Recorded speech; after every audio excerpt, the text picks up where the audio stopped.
படிப்பினுடைய அவசியத்தை உணர்ந்த காரணத்தினால்தான் நஞ்சு கொடுக்கப்படும் நேரம் வரை கிரேக்க நாட்டு கவிதைகளை படித்துக் கொண்டும் கேட்டுக்கொண்டும் இருந்தான் சாக்ரட்டிஸ்.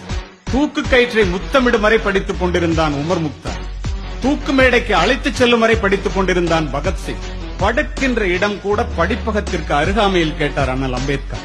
படித்துக் கொண்டிருந்த புத்தகத்தை முடித்துவிட வேண்டும் என்பதற்காக தன்னுடைய அறுவை சிகிச்சையே அடுத்த நாள் மாற்றி வைக்க சொன்னார் பேரறிஞர் அண்ணா.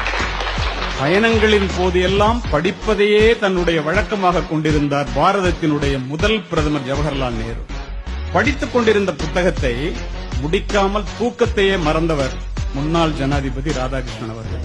படிப்பால் மட்டுமே பாரதத்தை பாராள வைக்க முடியும் என்று படித்து சொன்ன திரு ஏபிஜே அப்துல் கலாம் 35 ஆண்டுகள் நூலகத்திலே மூழ்கி மூலதனம் என்னும் வேதாந்தத்தை கண்டுபிடித்தான். இன்று வரை கம்யூனிஸ்டுகளுடைய பைபிளாக போற்றப்படுகிறது கார்ல் மார்க்ஸ். படிப்பு ஒரு மனிதனை எந்த அளவிற்கு உயர்த்தும் என்பதை ஆசிரியர்கள் உணர வேண்டும். பிக்காசோவினுடைய ஓவியத்தை விட, பீத்தோவனினுடைய இசையை விட, கம்பனினுடைய ஒரு செய்யுள், பாரதியினுடைய ஒரு பாட்டு, என் கண்ணதாசனினுடைய ஒரு வரி நம்முடைய வாழ்க்கையே புரட்டி போட்டது. அதற்காக படிக்கிறேன். இரவு முழுவதும் தொழுகையில் ஈடுபடுவதை விட 1 மணி நேரம் கற்பித்தல் மேலானது என்கிறார் நபிகள் நாயகம். கற்றுக்கொள்வது மனித பண்பு, கற்றுக் கொடுப்பது மனித மாண்பு.